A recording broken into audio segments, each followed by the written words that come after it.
maravilhosas ao meu lado, como a Cíntia, a Kátia, a Lili, a Jéssica, que aqui não estão, mas que somam em relação à nossa trajetória profissional, dentre outras. Mas o que, que eu gostaria de chamar a atenção? Tem duas formas de eu falar em relação a desmistificar essas questões de conflito de gênero quando envolve mulher, sob o olhar do direito. Um olhar seria onde as mulheres do direito estão. E o outro olhar, as mulheres que precisam do direito, como elas estão sendo recebidas. Então, de forma breve, para a gente ter um cenário, hoje eu tenho uma cola aqui, gente, cola de anotação mesmo. Eu dei uma olhadinha nos dados do Conselho Nacional de Justiça para compreender. Normalmente, quando a gente tem um conflito, imediatamente a gente pensa no judiciário, embora pelo NUS, que a gente sabe que a gente tem outras formas de solução de conflitos. Chama muita atenção que ainda 2023 eu tenho apenas 38% de magistratura no Brasil. Esse dado não é regional, esse dado é nacional. Eu tenho ainda, esses números descem mais quando a gente fala as mulheres em cargo de chefia e altos cargos, que são presidentes, vice-presidente do Tribunal de Justiça, que tem o poder de comando e no alto escalão, somente 25 a 30% dessas mulheres estão nesses cargos lá em cima. Isso, se eu trazer, né, pela questão dos servidores do Poder Judiciário como um todo, esse número vira. Nós temos cerca de 56% de mulheres como servidoras no Poder Judiciário como um todo, tá? Mas o que que isso me chama atenção? Uma frase que eu sempre escutei na minha vida: mulher não tem ambição. Será que mulher realmente não tem ambição? Ou culturalmente ela é limitada em diversos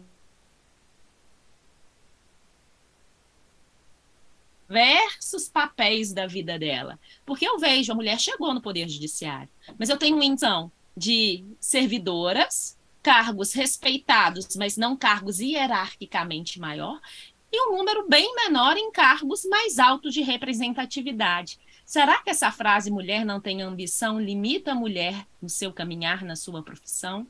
Porque tecendo mais ainda em relação ao direito, eu digo para vocês que o ano passado, se tratando de mercado privado, em termos de número de advogadas, foi a primeira vez na história do Brasil que ultrapassamos o número de mulheres advogadas em relação ao número de homens. Uma pesquisa que foi feita o ano passado pela OAB Federal, nós totalizamos um número de 610 1.365 mulheres advogadas, ao patamar de 610, 111 homens. A diferença era pequena, mas essa diferença já tinha mudado o radar. O que, que significa isso? Qual que é a minha leitura que eu faço? De forma bem objetiva. Os altos cargos, o alto escalão das representatividades do Poder Judiciário ainda estão representados pela questão etária de gerações anteriores. De gerações anteriores em que as mulheres, não que a gente não viva ainda num regime que carrega um pouquinho de patriarcado, um pouquinho não, estou sendo modesta aqui, mas deixarei para as minhas outras colegas tecerem mais a respeito da temática. Mas ainda é uma mentalidade que a mulher ela não fazia direito de igual para igual em relação ao homem. Nós temos várias turmas de direito graduadas no passado, um passado que não me pertence, mas pertence aos meus ancestrais, que era a exceção a mulher na sala de direito. Então, eu estou falando de um cenário que hoje as mulheres já vão fazer direito, tal como os homens, de igual para igual, se já não estão superando, conforme eu trouxe os dados da advocacia. Mas agora a gente começa a passar por um momento da sociedade das mulheres galgarem cargos maiores. E na hora que eu falo o número em relação às mulheres como advogadas, que elas já são um número superior aos homens, nos escritórios de advocacia nós ainda temos a figura masculina representando o cliente de maior hierarquia. Nós temos hoje programas de representatividade em grandes escritórios como o Demarest, que é um grande escritório no Rio de Janeiro, que ele até ganhou um prêmio anotei aqui, o prêmio Lumine, que era justamente por inclusão e respeito à diversidade. O que ele começou a fazer? Se contrata 2 homens, contrata 2 mulheres. E também respeitam a representatividade do LGBTQI. Então, por que eles começaram a trazer isso? Porque começaram a ver que isso estava resultando na ponta. Quando a gente chega no escritório de advocacia, quem não é da área, às vezes não tem esse costume, principalmente hoje que a gente está no mundo virtual, mas normalmente a gente tinha a secretária, mulher, a que serve o cafezinho, mulher, a estagiária, às vezes, mulher, e na hora que chegava lá, o senhor com a caneta Montblanc na mão, homem. As mulheres em toda. Quem revisa as peças, muitas vezes, mulheres, mas na hora de ir para a palestra, na hora de sentar na cadeira e ter visibilidade, quem? O homem. Em quantas e quantas vezes eu já presenciei em várias reuniões, infelizmente, o homem não respeitar a mulher que está no comando na área jurídica, deixar ela falar. Ela ser interrompida e fala assim: não, manda a mulher calar a boca. Não, não é que manda a mulher calar a boca. Simplesmente ignora a presença dela naquele cenário. E às vezes ela está numa mesa de audiência, numa mesa de reunião, representando o seu cliente. E na hora que eu falo representando o seu cliente, olha que impacto que isso vai dar agora para a gente refletir. Quando a gente contrata um advogado ou uma advogada, a gente está contratando esse profissional para quê? Para nos representar. E aí, será que para mim eu me sinto mais segura? Tem diferença a minha segurança na representatividade de um homem em relação à mulher? Será que o fato de eu indicar um homem eu me sinto mais forte? Será que o fato de eu indicar a mulher, se a mulher levantar a voz, eu vou achar que ela está fazendo chilique? E se o homem levantar a voz, eu vou entender como voz de comando? Como que está essa representatividade dentro do nosso cenário nacional? Eu até pesquisei, mas eu não consegui achar dados. Mas eu tenho observado que o homem contratar uma mulher como advogada, de uma certa forma, ele tem aceitado essa representatividade feminina em relação aos seus problemas. Mas ainda nós temos exceções do gênero masculino que não aceita a mulher o representar. E principalmente ao representar no momento delicado, naquele momento de problema. E não só o homem, eu tenho mulheres, na hora que a gente fala de machismo, não vamos, coitado, só eventualmente colocar, né, os homens carregando o machismo, porque eu tenho homens que não carregam o machismo, mas eu tenho mulheres que preferem homens para representá-las, que acham que o homem vai resolver o problema dela e a mulher vai dar mais problema para ela. É uma questão própria social. Então, nesses primeiros minutos que eu me ative aqui, era justamente para a gente compreender um pouquinho a solução de conflitos dentro do cenário do poder judiciário, dentro da advocacia privada. Estendendo para a solução de conflitos, que a gente tem meios adequados de solução de conflitos, que é o que a gente trabalha no NUSC. Eu diria para vocês que em arbitragem, o maior número de profissionais que eu tenho são homens. Em mediação, o maior número de profissionais que eu tenho são mulheres. Em práticas restaurativas, também o maior número de profissionais que eu tenho são mulheres. Camila, por que que arbitragem eu tenho mais homens e mediação e práticas restaurativas eu tenho mais mulheres?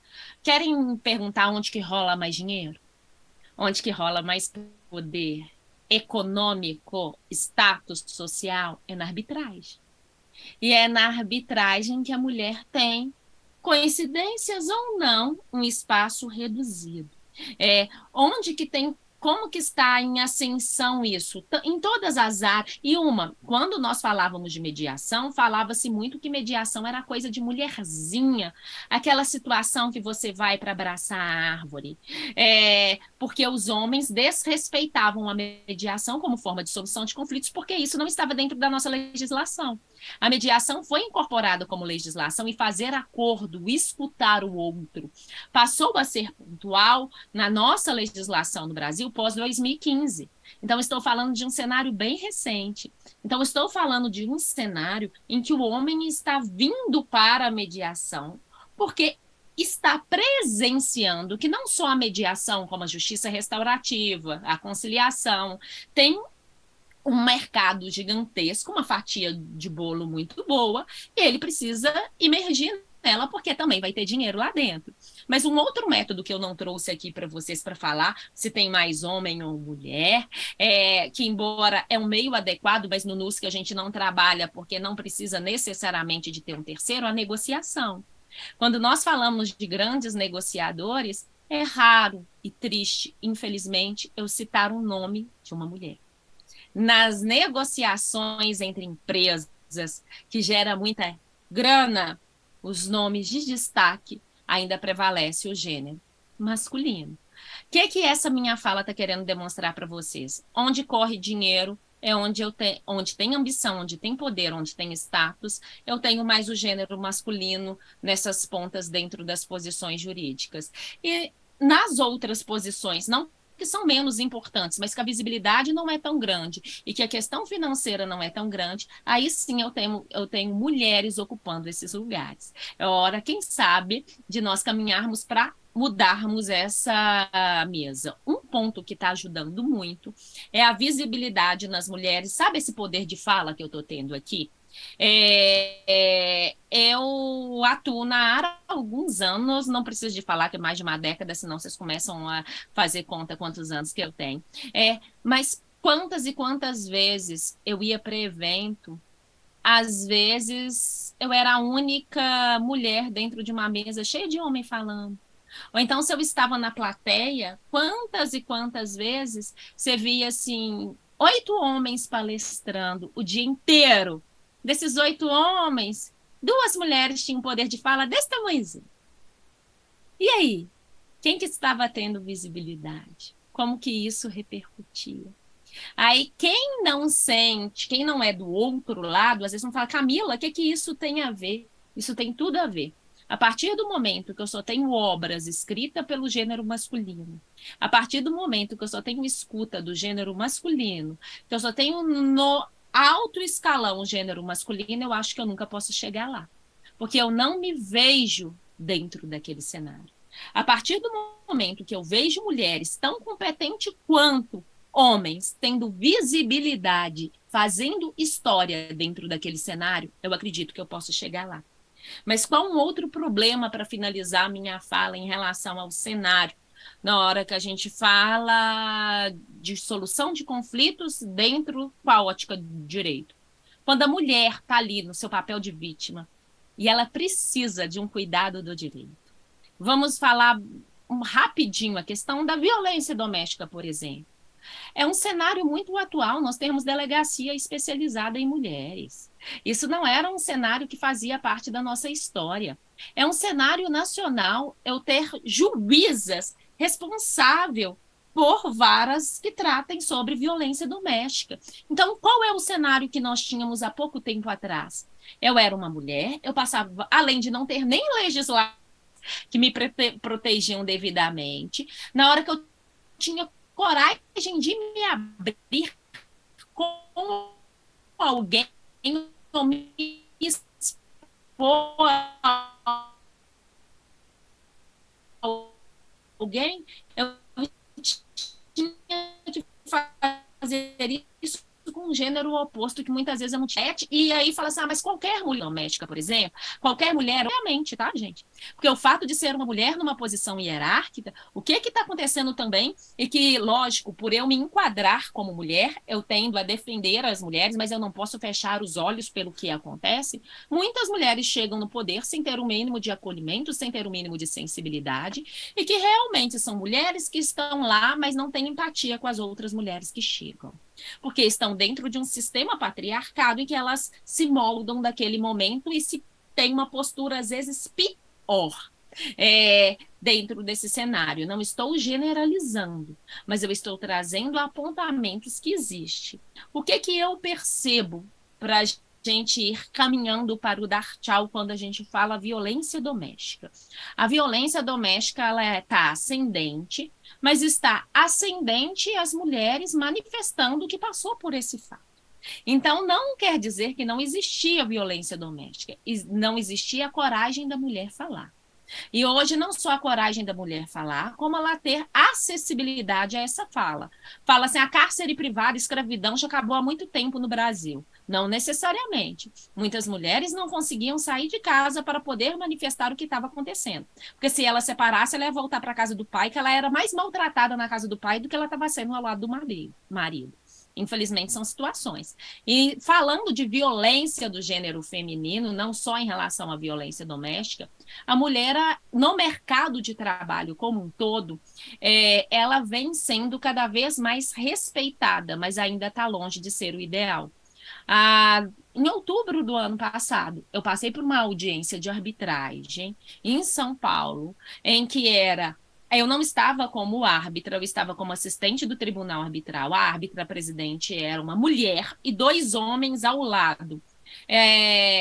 Houve um desacato de advogados em relação à presença feminina, porque a presença feminina estava no mais alto escalão, ao ponto de um dos homens que estava ao lado, de posição hierarquicamente inferior, ter que bater na mesa e falar assim: aqui é hora de respeitar a doutora tal, porque é a doutora tal que tem voz de comando aqui. Vamos começar a prestar atenção nisso? Estou falando de 2022. De uma situação, numa audiência que estava correndo um conflito de mais de 10 milhões de reais.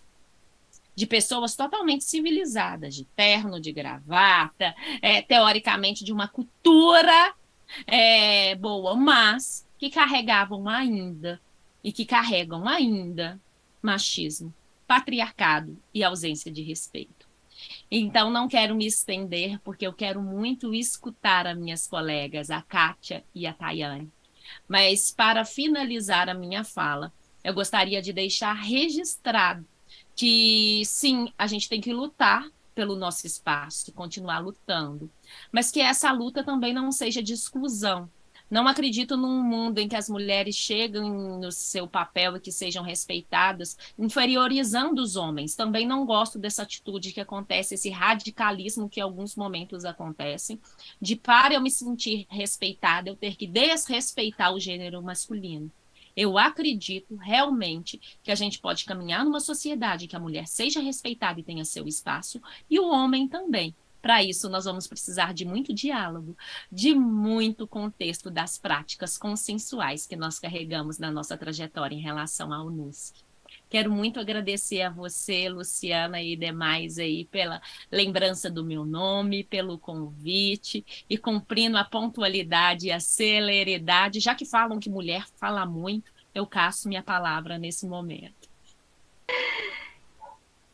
Camila, já tô em estender um pouco no direito, tá me ganhando. Tá, eu vou jogar, tá? Porque a Camila encerrou a fala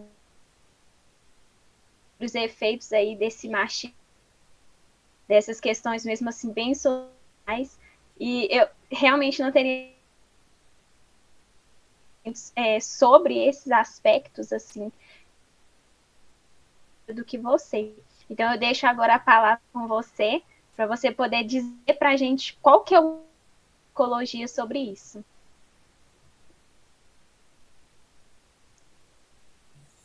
Boa noite a todas. Meu nome é Tayane, sou professora do curso de Psicologia. Eu queria primeiro agradecer pelo convite. Eu fico muito feliz nesses espaços, fico feliz em ver, né, as carinhas conhecidas, pessoas novas, parceiras, que têm debatido e pensado o lugar social das mulheres nas distintas áreas de atuação, abordagem, áreas científicas. Eu já vou começar pedindo um pouquinho de desculpa, né? Hoje eu estou com uma certa pontualidade devido à docência, né? Vozinha um pouquinho ruim, mas estou muito feliz de estar aqui. E eu queria começar parabenizando, né? Nós temos aí, como não era diferente do esperado, um espaço majoritariamente de mulheres, não sei se feminino, mas certamente de mulheres. E eu fico feliz em saber que nos mantemos vivas, né, mesmo num país que assassina muitas mulheres, né, que nos mantemos fortes, vigilantes e em luta. E eu fico me perguntando que isso é muito importante, né, nos tornarmos mulheres capazes de se enunciar, mas quando chega a hora da gente poder descansar, né? Descansar, inclusive, dessas temáticas que exigem repertórios de nós que são dolorosos, né? Fiquei ouvindo Camille pensando, trabalhei um pouco, né, na ideia de solução de conflitos, e assim, não é à toa, né, que alguns espaços dentro do direito são reconhecidos como femininos, porque são espaços de resolução, são espaços que têm a ver, na verdade, com a gestão de relações, afetos, e aí isso vai para o campo do feminino, isso vale menos, né, financeiramente, no campo do status que esse tipo de trabalho vai desenvolver, no tempo, né, nas penas alternativas, em outras instâncias. Então, eu acho que quando a gente vai falar, né, na solução de conflitos, a gente precisa falar que a gente está lidando com relações de poder, relações que são produzidas entre gêneros, relações que são interseccionalizadas com classe, raça, sexualidade, né, pertencimento de origem. Esses são pontos bem importantes. Eu fiquei bem seduzida com o convite, né? A pessoa que me convidou mais diretamente foi a Cíntia. A Cíntia é uma sedutora, né? Ela sempre me coloca em situações bem impossíveis de dizer não. E eu fiquei pensando o caminho da conversa de hoje. Eu venho de uma área feminina, né? Mais de 80, a categoria é 89% de mulheres, mas que as referências teóricas e técnicas não são mulheres, são homens. É uma categoria feminina, mas que as pessoas dos conselhos consultivos e decisórios, são os conselhos regionais e o Conselho Federal de Psicologia, são historicamente presididos por homens. Então, a ciência e a profissão, numa categoria feminina, é historicamente masculina. E eu fiquei me perguntando, assim, e resolvi ler algumas notícias. Tinha um tempo que eu não fazia isso. Desde que eu me afastei um pouco do trabalho com penas alternativas, e que eu trabalhava com homens autores de violência e mulheres vitimadas pela violência, eu não lia tão diretamente algumas notícias sobre as relações de gênero. E aí eu pensei em fazer um caminho diferente. E aí, me ajudem com o tempo, por favor. Tá? Quando tiver faltando 5 minutinhos, você me avisa, pode ser? Para início de conversa, assim, em 4 dias, 5 mulheres foram assassinadas neste estado. 5 mulheres foram assassinadas não por outro motivo, mas por serem mulheres. São assassinatos que vão se configurar como feminicídio. Né? O saldo recente nesse estado, né, a gente tem um número mais significativo, mas em Belo Horizonte e região metropolitana foram 4 mulheres. No sábado aconteceu um novo crime, né, em que uma mulher é assassinada em via pública, né, atropelada pelo seu companheiro. Quando a gente fala disso, por que é importante? É dizer que no ano passado, as pesquisas vão apontar que 30% das mulheres brasileiras com mais de 16 anos sofreram algum tipo de violência neste ano. Né? É pensar o quão assustador é que quase um terço da população foi ou será vitimado pela violência nesse país. Né? E não por outro motivo, mas por serem mulheres, por serem consideradas seres inferiores e que podem ser educados a partir da violência física, psíquica, moral, patrimonial. Né? Corpos que são socializados pela violência. Né? Corpos que são submetidos a regras. Nessa perspectiva, não temos dúvida, né, que o Dia Internacional da Mulher é um dia de celebrar a vida e defender que mulheres continuem vivas. Né? Eu acho que sim, é um dia de festa, é um dia de celebração, né? Porque precisamos lembrar as autoridades, a nós mesmos, as nossas filhas, as nossas irmãs, primas, companheiras, colegas de trabalho, que se nascer, ser reconhecida e se reconhecer como uma mulher neste país e nesse território não é simples, né? Precisaremos nos apresentar como excelentes no trabalho para sermos reconhecidas como suficientes. Né? Precisaremos muitas vezes escolher entre vida amorosa e família e carreira profissional. Seremos constantemente assediadas em diversos espaços. Com frequência desenvolveremos grandes dúvidas sobre a nossa própria capacidade. E, psicologicamente, instauraremos a possibilidade de uma culpa eterna. Culpa porque deixamos os nossos filhos porque desejamos realização profissional. Culpa porque não temos filhos porque desejamos realização profissional. Culpa por termos filhos e não conseguirmos a realização profissional. Culpa por não sermos tão belas como poderíamos ser se não trabalhássemos tanto. Culpa por não sermos mulheres perfeitas. Culpa por não serem mulheres que dão conta de dormir pouco e estar sempre bela. E a ideia estética, a beleza é a produção de uma mulher em conserva. A beleza para os corpos femininos tem a ver com juventude. Né? Isso acaba para corpos femininos, para todos os corpos. Mas isso não necessariamente torna homens, por exemplo, menos atraentes. Né? Nessa perspectiva, eu convidaria a pensar como a violência é um instrumento de dominação para esses corpos. Né? Como a gente vai pensar impactos psíquicos de sermos produzidas neste mundo como mulheres. Né? E numa ordem, numa organização que as relações são hierárquicas, que vivemos em disputas de poder, e que muitas vezes seremos violadas e violentadas pelas pessoas que amamos, pelos nossos homens, pelos nossos pais, amigos, companheiros, colegas de trabalho, chefes, filhos, maridos, pessoas que em um determinado momento nós nos permitimos ficar e sermos vulneráveis. Não. Esse é o assustador da violência doméstica intrafamiliar contra as mulheres. Porque quem nos agride é quem a gente permite que nos ama. Não. A violência cultural histórica, ela é uma estratégia. E o efeito dela é a produção de corpos que sofrem, relações que estão adoecidas. Né?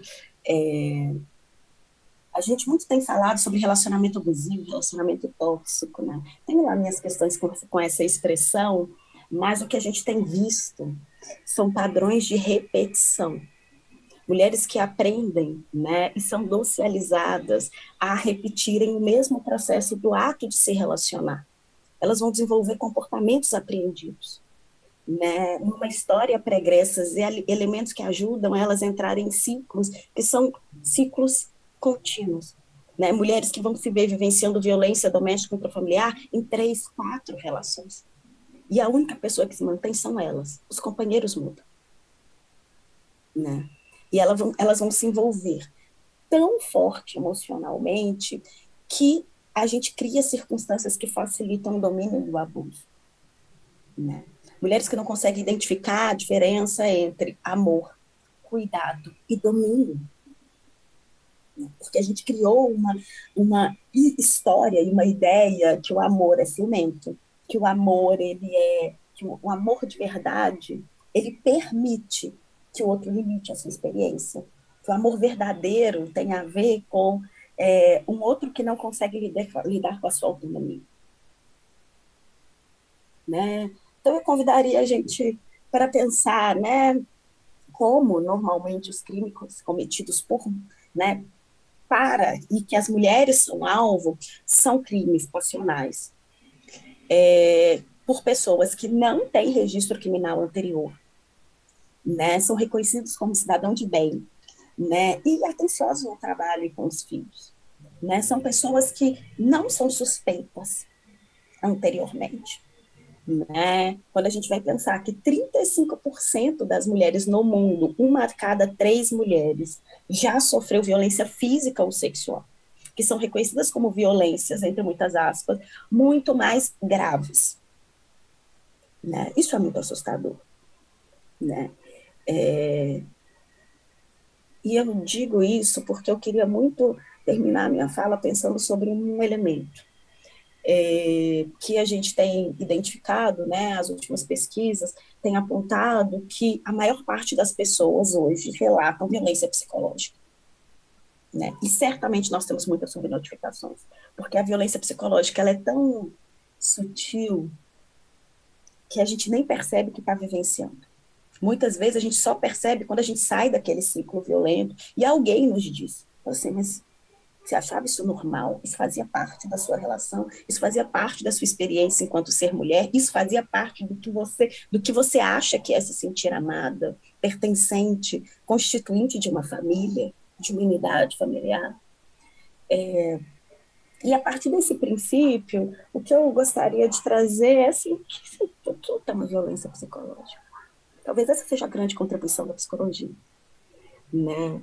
Se debruçar sobre um elemento que é debilitante para corpos femininos, porque os danos eles são a médio e longo prazo, né? É o ato de reduzir a estima dessa pessoa.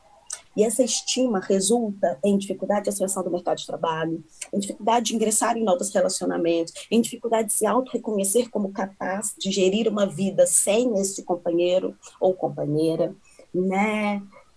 Qualquer ato que perturbe o pleno desenvolvimento feminino, por ser uma mulher e não por outro fator, que pode vir por controle das ações, das atitudes, crenças, decisões, é reconhecido como violência psicológica, né? A violência psicológica ela é muito sutil e ela é extremamente aceita, né? Ela faz parte da experiência de mulheres. Isso independe da condição socioeconômica, étnica, da religião, né? As mulheres experienciam violência psicológica da mesma maneira. O que nós temos é a possibilidade de enunciação e resposta que se dá de maneira diferente.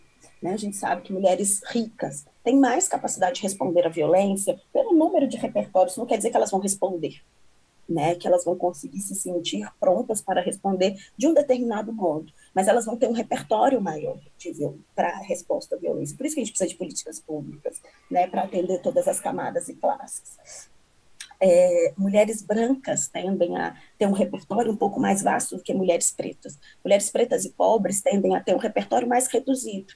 Né? Quando a gente vai pensando nessas perspectivas, a gente vê que a incidência da violência também se dá diferente em corpos femininos diferentes. Né? Os corpos hoje que mais são violentados são corpos de mulheres periféricas, pretas. Né? Isso não significa que mulheres não periféricas, mulheres não brancas não sofram. O que a gente está dizendo é que esses corpos são os corpos que valem menos. Né? A carne mais barata do mercado é a carne negra. Né? Nessa perspectiva, eu gostaria de convidar, né, todas aqui presentes a pensar sobre a nossa própria saúde mental.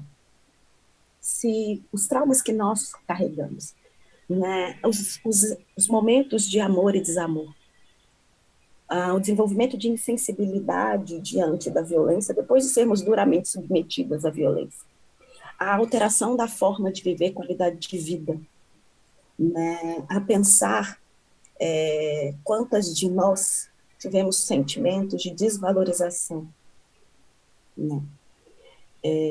Quantas de nós já tivemos medo de circular pela cidade, né? Medo de um comportamento um pouco mais exaltado dos nossos companheiros, medo.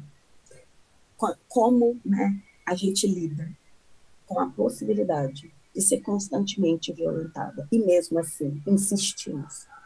E mesmo assim estamos, e mesmo assim nos fazemos presentes, e mesmo assim desejamos angariar mais lugares, e mesmo assim tentamos romper os tetos de vidro que são produzidos para esses corpos.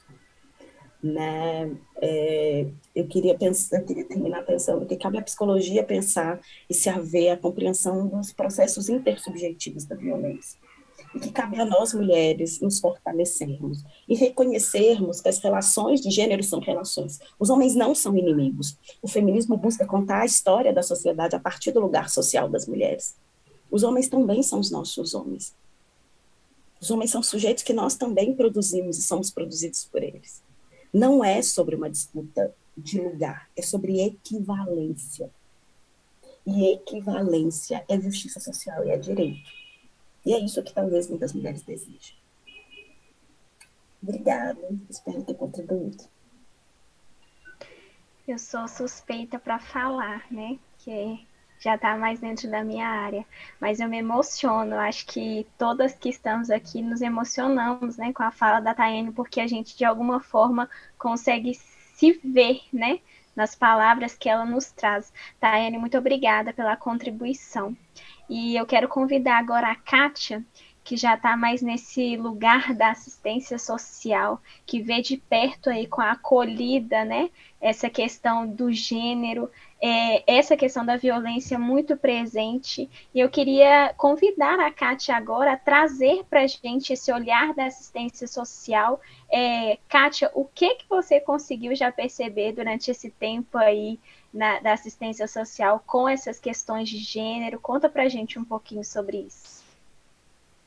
Primeiro, queria parabenizar a Camila, Tayane, e aí pegando uma carona na fala da Tayane, né, quando ela fala dessa necessidade da gente cuidar da nossa saúde mental, as mulheres têm muito, as mulheres não, as pessoas de modo geral têm muita dificuldade em se acolher, né?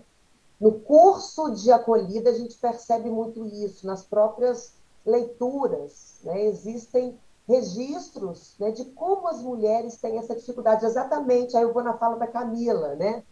A culpa é inerente, né, gente? Então, estou trabalhando demais, vou prejudicar meus filhos, né, vou prejudicar minha casa, quer dizer, o tempo inteiro a gente fica se culpabilizando, né, por alguma coisa, exatamente porque somos mulheres, né? E aí eu queria deixar aqui um recado, né? A gente fala de acolhimento, parece uma coisa tão banal, simples, né? Mas muitas pessoas têm essa dificuldade, né, de se acolher, de cuidar de si e de se perdoar, né, gente? Porque eu acho tão necessário a gente começar, sabe, a ter esse cuidado com a gente e a se perdoar, né? Porque é muito comum, né, a gente se deparar com mulheres que se culpabilizam por tudo, né, e acabam ocupando um lugar aí muito complicado, de muita angústia, né, e que tem desdobramentos muito complicados, né? Agora, eu queria também, gente, falar um pouquinho da violência contra as mulheres idosas, que é algo que não se discute com muita frequência, né? Assim, as mulheres idosas, elas são vítimas de violência, muitas. E aí eu trago para vocês essa afirmativa porque, né, algumas pessoas aqui já sabem, eu trabalho no projeto do Instituto Ânima, de atenção à pessoa idosa em situação de violência. E os casos são inúmeros. E aí, Tayane, né, vou voltar na sua fala, você traz a questão da violência psicológica, né, que muitas dessas idosas nem imaginam que estão sofrendo violência, elas trazem as narrativas, né, e aí, a partir das narrativas, a gente consegue identificar que há, de fato, né, uma violência presente ali naquele ambiente familiar. E acho que é um ponto de atenção para nós, assim, né? A gente fala muito de mulher, de menina, de jovem, de mulheres adultas e as idosas, né? Dentro dessa discussão. Como é que fica a questão das idosas, né? Existem políticas públicas para o enfrentamento da violência contra a mulher para pessoas idosas? Como é que anda aí o tratamento, né, do próprio poder público em relação à questão das mulheres idosas que sofrem violência, né? E aí, gente, e aí uma coisa que a gente percebe muito, assim, a questão das mulheres idosas, a violência ela é silenciada, né? Não é que ela não tenha voz, porque é muito comum a gente ouvir as pessoas falarem isso, as mulheres não têm voz, né? Algumas categorias, né, alguns grupos da nossa sociedade não têm voz. Será que não tem voz mesmo? Ou eles não têm oportunidade, né, para se colocar e para dizer o que de fato acontece com ele? Então, acho que é uma coisa que a gente tem que começar a pensar também. Tem voz, eu acho que todo mundo tem voz, todo mundo tem o que dizer. A questão é, existe oportunidade, essas pessoas, né, têm a oportunidade de se colocarem, de dizerem das suas necessidades, das suas angústias e das violências, né, que elas sofrem. Eu acho que é uma coisa que a gente tem que começar a pensar. Não é não ter voz, é a oportunidade que muitas vezes lhes é negado para que elas possam aí é, é, se apresentar. E aí, hoje, também preparando a minha apresentação, eu me peguei, sabe, Tayane, pensando assim, né? Porque a violência contra a mulher é um fenômeno estrutural, social, histórico. E a gente tem a Política Nacional de Enfrentamento à Violência contra a Mulher, é de 2003. A Lei Maria da Penha é de 2006. E aí, foi ótimo também ter sido convidada para estar aqui, né? Porque acaba que nos convida, nos convoca, né, a nos atualizarmos em relação à temática. E eu fiquei pensando, por que disso, né? Já que a violência contra a mulher é algo estrutural, existe há quantos, né, milhares de anos, por que só em 2003 a gente tem aí a Política Nacional de Enfrentamento à Violência contra a Mulher? Por que será? Um ponto para a gente refletir, sabe? A gente tem aí, né, um tempo, quantas coisas aconteceram, né, de lá para cá. E aí, a gente todos os dias, de fato, né, a gente escuta, né, noticiários de mulheres que foram violentadas, né, que são mortas por feminicídio, né? Mas eu acho que a gente está engatinhando muito em relação a essa questão das políticas públicas e do enfrentamento à questão da violência, sabe, gente? Então, assim, nós não estamos, essa política ainda não é uma política madura, nós não temos políticas públicas suficientes para que deem conta desse fenômeno, né? É claro que uma política pública sozinha não vai dar conta, né? A gente precisa de diferentes políticas públicas para dialogarem e darem conta desse fenômeno. Então, é algo que eu acho que também a gente tem que pensar sobre isso. As nossas legislações, né, que protegem as mulheres nos casos de violência, elas são muito recentes. Né? Eu estava olhando também as políticas públicas que existem em Belo Horizonte em favor das mulheres que sofrem violência. Nós temos serviços ofertados a essas mulheres? Claro que sim, temos. Né? Eu acho que o mais conhecido aí de todos é a Casa Bem-vinda. Né? Não sei se vocês conhecem, mas a Casa Bem-vinda realiza um trabalho fantástico, fenomenal. Né? Quem não conhece, vale a pena conhecer. Tá? E temos outros serviços também, né, que são ofertados, que são direcionados para essas mulheres, mas não são políticas suficientes capazes de fato, trabalhar, né, esse fenômeno, que eu acho que é um outro ponto que a gente tem que pensar. E o nosso lugar dentro disso.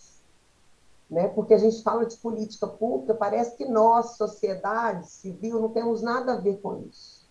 Né? Mas é algo que a gente também precisa pensar. A gente fica o tempo inteiro trazendo questões, não estou aqui defendendo o Estado não, tá, gente?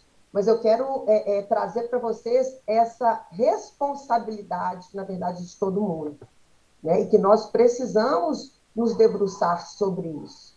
Né? E é algo que as pessoas não estão nem aí. Inclusive, né, as próprias operadoras aí, os próprios operadores das políticas públicas que trabalham com as políticas públicas, mas que nem sequer se envolvem com as políticas públicas, nem sequer, né, pensam em, de repente, contribuir com a própria elaboração, implementação e execução da política. Né? Pessoas que estão dentro da política mesmo, né? Mas que estão ali com o prescrito. Eu vou me debruçar sobre o prescrito, né? O que não tiver aqui, eu não tenho responsabilidade. Nós temos, né? Nós, como sociedade civil, como operadores das políticas públicas, né? Qual que é a nossa responsabilidade frente a esse fenômeno? Que é outro convite à reflexão também. Agora, gente, eu gostaria de trazer, falando de mediação de conflitos, eu gostaria de trazer um ponto assim, interessante também para a gente pensar. Como que a mediação de conflitos tem contribuído para o empoderamento das mulheres, né, em situação de violência? Vocês já pensaram nisso? Como que a mediação enquanto um instrumento de empoderamento das mulheres que sofrem aí violência? E aí, gente, vamos falar do judiciário? essa mulher, né, que sofre violência doméstica, né, vamos pensar aqui de uns 3 anos para trás, como que essa mulher, né, era vista pelo judiciário? Quem é essa mulher? Né? E aí, gente, lendo sobre essa questão do empoderamento que a mediação traz, a mediação acaba colocando a mulher num outro lugar dentro do judiciário a partir da mediação. Aquela mulher, né, que sempre foi espectadora, né, da resolução, do resultado dos processos que ela, né, esteve envolvida, ela hoje consegue não só participar desse processo, mas também mudar aí, né, o rumo da sua história. Que é algo que a gente precisa pensar, né? Assim, até que ponto a mediação ela é importante e necessária para este público. E aí não vou me ater só à questão do judiciário, né, Camila? Porque existem vários outros tantos lugares que trabalham com mediação, né, de conflitos. O próprio NUSC, né? A gente trabalha com mediação de conflitos. E aí fiquei pensando assim, a importância da mediação para as mulheres, sobretudo para as mulheres, dentro do judiciário, né? Quer dizer, as mulheres são colocadas, né, dentro de um cenário onde elas são capazes aí de colocarem suas necessidades, né, suas questões, coisa que até então, né, a mulher era silenciada, não era permitido para a mulher. Né? Quer dizer, a gente não pode deixar de considerar também, né, gente, a questão do próprio machismo aí do Poder Judiciário, né? Grande maioria, Camila, você vai poder confirmar esse dado para mim, né? Grande maioria dessas pessoas, dos juízes, promotores de justiça, bem que promotores de justiça, eu acho que a gente tem um número bacana de mulheres, mas ainda continua, né, prevalecendo aí o número de homens nesses cargos, né, nesses lugares aí de poder. E aí, Camilinha, a gente está fazendo uma miscelânea que eu estou pegando, fala da Camila, fala da Tayane, tá? E aí a Camila traz também um ponto importante, né? Como essas mulheres no mercado de trabalho, hoje já melhorou muito, né? Isso já houve um avanço bastante significativo, ainda temos muito a percorrer, né? Mas eu acho que hoje a gente já consegue ser, né, valorizada, coisa que a gente, né, alguns anos atrás, ainda que a gente tivesse ali, né, uma competência e uma condição de ocupar determinados cargos, isso não acontecia. E aí, o que eu vejo também, Camila, é que muitas mulheres não são legitimadas, né, no lugar de liderança exatamente porque são mulheres. E aí, isso eu já trabalhei também com liderança, já escutei muitas mulheres, né, que ocupam cargos de liderança, mas que tinham dificuldade em ser legitimada nesse lugar porque eram mulheres. Né, como eu disse para vocês, né, isso há um tempo atrás hoje a situação está muito, muito, né, mais interessante, né? Não muito violenta nesse sentido. Agora, a questão de gênero também, gente, ela é tão necessária, né? Ela precisa tanto ser discutida que ela compõe aí a Agenda de 2030 da ONU. É o ODS 5. Não sei se vocês conhecem a Agenda 2030 da ONU, né? Então, a gente tem o Objetivo de Desenvolvimento Sustentável 5, que é a violência de gênero. Não é à toa que a gente tem esse ODS, né, que nos convoca a trabalharmos a questão da violência de gênero. Né? Não foi à toa que ela chegou lá como pauta importante e necessária para que a gente se debruce, né, sobre ela, para a gente poder trabalhar aí, né, com essas questões. Né? Então é isso, gente. Eu peguei aí, né, a fala da Camila, um pouquinho da fala da Tayane, gostaria novamente de trazer, né, esse fato que é real das mulheres idosas vítimas de violência, que a gente tenha mais, que as pessoas se preocupem mais, se debrucem mais sobre essa temática, e não são violências sutis, não. Existem muitas, né, violências que são sutis, que se dão ali né, no infinitesimal ali das ações do cotidiano ali, né? Mas a gente tem casos, inclusive, de idosas que são estupradas por familiares. E não são poucos casos, tá? Então, eu acho que acaba que muitas vezes muitas pessoas esquecem de trazer os idosos, né, como público que também merece aí uma atenção especial.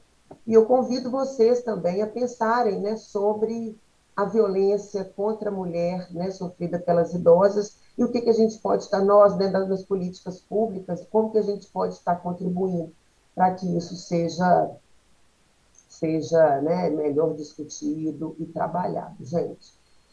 Então é isso, agradeço a presença, gente, agradeço o convite. Tayane, né, Tayane, a gente se conheceu na pós-graduação, delícia estar com você aqui hoje, né? Aquela pessoa que a gente nunca conviveu, né, Tayane, assim, muito, mas que eu gosto, viu, de você, Tayane, gosto de graça. Aquela pessoa que você olha e fala, não, gente, olha só, que pessoa maravilhosa, né? E a Camila, não preciso nem dizer, minha parceira de trabalho, né? Todo dia a gente está aí juntas nessa caminhada, nessa trajetória. Obrigada, Luciana. Obrigada, Cíntia, querida. Né? E vamos também continuar aí fazendo essas reflexões em relação à importância da mediação de conflitos, né? Nesses casos de violência contra a mulher. Né? Vamos pensar aí, existem muitas críticas, só para a gente finalizar, tá? Eu não quis trazer isso hoje, porque esse assunto tem muitos desdobramentos e é muito polêmico, né? Existem algumas críticas em relação à mediação no judiciário, afirmando, né, entendendo que as mulheres, esse lugar da mediação no judiciário, né, acaba reforçando a condição de vulnerabilidade da mulher e que o judiciário não dispõe de instrumentos suficientes para, de fato, né, intervir na questão. Isso pode ter desdobramentos, né, complicados, mas ao mesmo tempo, né, existe essa questão do empoderamento. Eu quis trazer a questão do empoderamento hoje, mas eu acho que num outro momento acho que isso pode se tornar uma pauta, sabe? Porque existe essa crítica, né, ao mesmo tempo que existe essa afirmativa, né, inclusive com estatística de como que a mediação tem empoderado as mulheres, existe esse outro ponto que a gente também não pode deixar passar batido, né? De pessoas que acham que a mediação no judiciário ela acontece de forma extremamente precária, né? E aí levando em consideração uma série de questões, inclusive a própria formação dos mediadores, né? Então é algo para a gente também não deixar passar batido, né? A gente que se interessa por mediação de conflitos, né? Eu acho que é algo que a gente tem que pensar também, né? Então tá, gente. Camilinha, eu só trouxe para, né, esse finalzinho para a gente pensar, né? Empodera, mas ao mesmo tempo existem críticas em relação, né, a esses instrumentos completamente deficitários e frágeis em relação a essa questão, né, dentro do judiciário. Mas é isso, gente. Vamos pensar nesses dois pontos aí. Vamos, quem sabe, depois trazer essa pauta, viu, Luciano? Que eu acho que é importante também, né? Perfeito. É isso, gente. Um beijo para vocês. Kátia, obrigada, viu, pela sua fala, que riqueza de detalhes. Tayane, eu posso correr 2 minutinhos com você, que teve uma pergunta aqui no privado e foi direcionado para você, acho que surgiu curiosidade. Uma participante perguntou que você citou, né, que já trabalhou com homens autores de violência e que tem algumas contradições sobre a eficiência, né, desse trabalho assim com os homens autores de violência. Como que você, que já teve a experiência, vê essa questão? Essa é uma pergunta que está mais um dia de conversa, né? Mas tem um ponto. Eu acredito na justiça restaurativa. Eu acredito em penas alternativas. Eu acredito num sistema em que a gente trabalhe na perspectiva de uma reeducação, e isso não significa desresponsabilizar, né? O trabalho com homens autores de violência foi parte, quase, sei lá, quase 10 anos.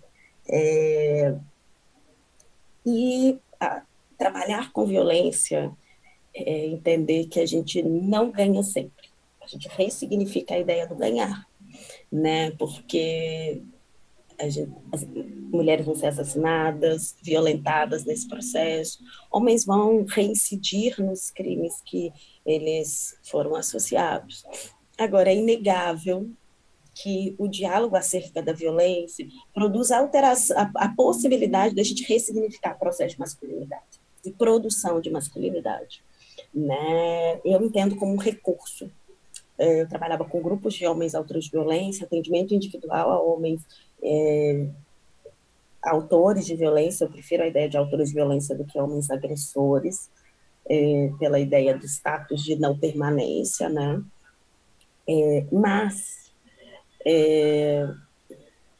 nem sempre gera a sensação de justiça. A gente precisa entender a diferença entre justiça e vingança, né? Uma mulher violentada, duramente violentada, por exemplo, saber que aquele ex-companheiro recebe uma medida que não é sentenciamento, é uma medida protetiva, de várias, né, de afastamento dela, afastamento da casa e de cumprimento de grupo reflexivo, que está previsto em lei, ok? Pode ser para ela gerar um sentimento de que ele ainda está sendo acolhido, mesmo sendo autor, né? Esse é um ponto. E quando a gente pensa nos grupos de homens, a gente vai lidar com a produção da masculinidade, com os impactos da masculinidade, com o processo de responsabilização desses homens, mas perceber como esses homens também são produzidos por caminhos que são muito restritos, e a violência tende a ser uma das principais respostas. Não tira dele a decisão, mas coloca ele diante de uma construção em que a violência é resposta para todos nesse país, né? Não só nesse país. Ainda mais quando a gente vai pensar nas ênfases de gênero. Tem muita coisa para a gente conversar, mas se você me perguntar, dando uma resposta muito rápida, se eu acredito, eu acho que o sistema é eficiente, sim, e os dados apontam que sim, né? Dos homens que a gente acompanhou, que foram quase 10 mil, no período de 95 até 2020, mais ou menos, não só eu, né, como a ONG, né, a primeira ONG a fazer grupos reflexivos no estado de Minas Gerais, que é o Instituto Alban. A gente tem um índice de reincidência muito baixo, né, com homens que participaram de grupos, muito menor, né, 3 a cada 10, por exemplo, muito menor do que outras penas, outras formas de responsabilização, e elas podem ser combinadas, né? Uma medida protetiva não é sentenciamento, e também não é fim, é meio para, né? O que a gente sabe é que, muitas vezes, no trabalho com as mulheres, a gente tem o quê? Mulheres que ressignificam vão começar a dar novas respostas, mas esses homens não mudaram seus olhares e pensamentos. E aí a gente vê uma mulher que começa a apresentar posições mais autônomas, que elas podem ser mais violentadas, para elas se lembrarem que aquilo não é autorizado e permitido. E se a gente tem uma reflexão que permite que homens e mulheres pensem, talvez a gente tenha, de fato, uma ressignificação da relação, né? E atribua responsabilidade a esse outro, que é o algoz, né? E que é vitimado de outras formas. Mas, assim, vamos marcar um dia, Cíntia, para conversar sobre isso. Pode ser? Acho que dá um outro evento. Já fica aí na pauta do NUSC. Obrigada, Tayane. Pessoal, então, eu acho que não teria forma melhor, né, de finalizarmos o nosso evento com essa fala da Tayane, né, de acreditar na justiça e ressignificar o que é essa justiça. Levantar bandeiras, né, de princípios, de propósitos, de lutas e de força, né, de lembrarmos que não é só por nós, é por aquelas que virão, por aquelas que já se foram, por aquelas que estão conosco hoje, né?